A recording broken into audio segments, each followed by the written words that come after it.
یہ اصل میں ایک مثال دی گئی ہے کہ قرآن و سنت میں آتا ہے کہ جب کوئی صدقہ جاریہ کرتا ہے یا کسی کو کھلاتا ہے تو جتنا خیر اس سے پھیلے گی اس کو بھی اجر ملتا ہے. تو اب لوگوں کے ذہن میں اشکال ہوتا ہے کہ بھئی یہ کیسے ممکن ہے کہ ہم نے مثال کے طور پر ایک مسجد بنا دی اور اب اس میں قیامت تک لوگ نماز پڑھتے رہیں گے تو سب کو ثواب ملتا رہے گا. ہم نے دینی مدرسوں میں پیسے دیے, اب اس میں جو طلبہ علم حاصل کر رہے ہیں پھر اس علم سے جو خیریں پھیل رہی ہیں تو قیامت تک ہم کو ثواب ملتا رہے گا. ہم نے کسی کو کھانا کھلایا اور پھر اس سے اس کے جسم میں طاقت آئی اور اس نے کوئی اچھا کام کیا تو ہمیں بھی اس میں کچھ حصہ شامل ہو جائے گا. تو یہ گروتھ کیسے ہوتی ہے؟ تو بہت زیادہ ہو جائے گی.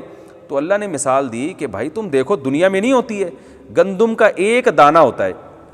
اب اگر کسی نے یہ پروسیس نہ دیکھا ہو گندم کے دانے سے پودے گندم اگتے ہوئے, اور آپ اس کو بتائیں کہ یہ ایک دانہ مٹی میں ڈالیں گے اور اس سے سینکڑوں ہزاروں پیدا ہو جائیں گے, تو کوئی مانے گا؟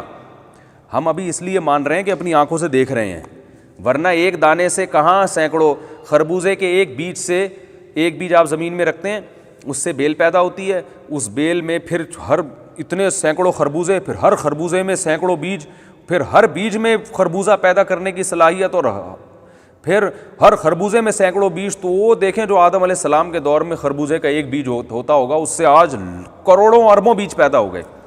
تو اللہ بتا رہے ہیں کہ جو رب ایک گندم کے دانے سے زمین میں جب ڈالتے ہو اتنے سینکڑوں دانے پیدا کر سکتا ہے, تو وہ تمہارے ایک صدقات و خیرات کو وہ بیج نہیں بنا سکتا کہ تم نے 1 روپیہ دیا اور ملٹی پلائی کرتے کرتے کرتے کرتے اللہ اس کو اتنا بڑھا دے.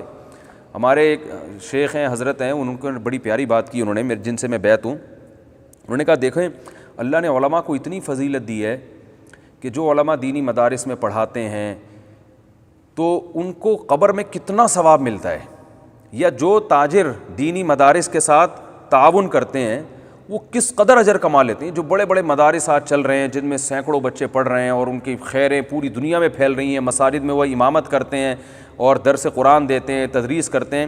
تو انہوں نے فرمایا کہ کس قدر اللہ نے ان پر فضل کیا کہ وہ مرنے کے بعد بھی ان کی یہ خیر پھیل رہی ہے اور کتنا بڑا اجر قیامت کے دن وہ دیکھیں گے. تو واقعی اگر آپ دیکھیں تو یہ قرآن نے بڑی پیاری مثال دی ہے کہ دانہ گندم کا ایک, جب اللہ کہتے ہیں میں تو دنیا میں دکھا رہا ہوں, کسان ایک بیج بوتا ہے اور سینکڑوں بیج نکال لیتا ہے اس سے, تو جو اللہ دنیا میں کسان کی ذرا سی محنت پر اتنا بڑا پھل دیتا ہے تو آخرت تو ہے ہی اجر کے لیے, آخرت تو ہے ہی جزا ہے ہمارے اعمال کا. اس میں اللہ کیسی سخاوت کا مظاہرہ کرے گا اور اللہ کی جود و سخا کا کیسا جو ہے نا دریا بہیں گے اس میں. تو اس لیے دل کھول کے اللہ کی راہ میں ہمیں خرچ کرنا چاہیے. جیسے حدیث میں آپ صلی اللہ علیہ وسلم نے فرمایا انفق یا بلال ولا تخش من ذی العرش اقلال, اے بلال خرچ کر اور عرش والے سے غربت اور فقر و فاقہ کا خوف نہ کرنا. تو اللہ کے لیے دے گا تو اللہ بھی تجھے دے گا.